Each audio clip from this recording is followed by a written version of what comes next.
How much are you paying for health care? A few $100s, maybe even a few thousand for some of us. And those health care costs, as you well know, can add up. But did you know that you're also paying for the health care costs of criminals who are currently sitting behind bars?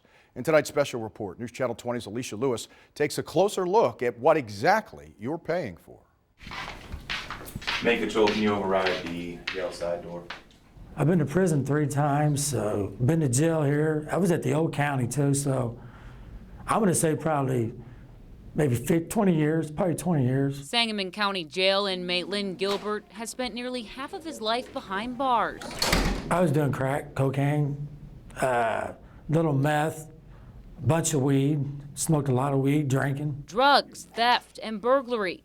Gilbert is what deputies call a frequent flyer, going in and out of jail for various crimes. And once behind bars, these inmates are well taken care of. They receive the full range as if any citizen would get. They get medical care, which includes eye care, dental benefits, and also mental health care. Right now, Sangamon County has a contract with Advanced Correctional Health Care, an on-site medical team comprised of doctors, nurses, and psychologists, some of which are on call 24/7. Several years ago, we decided that we need to get out of the medical care business.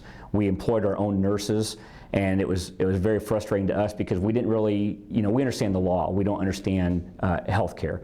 So we decided that we would contract with another company, that would be their sole purpose, is to provide whatever medical care is needed in our jail. In 2013, Sangamon County spent more than $783,000 on medical benefits inmates receive behind bars, and Sangamon County residents are footing the bill. It's all taxpayers' dollars, and it comes out of our general fund, with the exception of a portion that comes out of the Inmate Welfare Fund. According to Sangamon County Undersheriff Jack Campbell, the Inmate Welfare Fund covers only $50,000 of the $783,000 total. Money which accumulates over time from inmates purchasing commissary items such as snacks and phone services. But for some inmates, those who have money available, they have to pay a minimal medical fee. If inmates have an insurance policy, we are able to charge that insurance policy and avoid using tax dollars to pay for their medical care, but very few inmates have that type of insurance. This is the Sangamon County Sheriff's Office inmate charge sheet. This is what inmates are asked to pay if they have known money available, either from their bank accounts or through their insurance. As for the inmates who spend most of their days behind bars, Undersheriff Campbell says those are typically the ones who need round-the-clock medical care. You'll have some inmates that have a medical condition, and they will constantly be in here and be treated for that one condition. But then you'll have other ones that will try to take advantage of a little bit of the entire system and all the benefits we offer. For inmate Lynn Gilbert, he has been a diabetic for nearly 2 decades, receives 4 insulin shots a day, and says he's better taken care of and saves more money on health care behind bars than outside, a free man. If I go to the hospital, the ER, they might cover most of it, but I still got to cover maybe $40 a month, $50 a month. Okay. And here, how much would it be a month for you? $15 a month.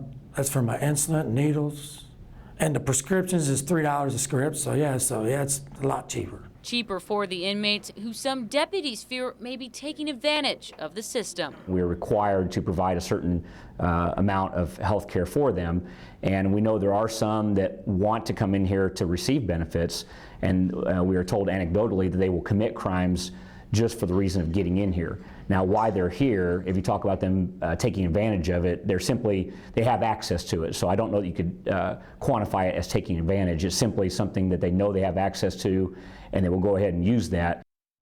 We looked into multiple county jails in central Illinois, all of which are dealing with various issues relating to inmates' health care costs. In part 2 of Benefits Behind Bars, we take a closer look into the major concerns these jails are facing when it comes to the mental health care of inmates, a growing concern not only here at home, but all across the state and country.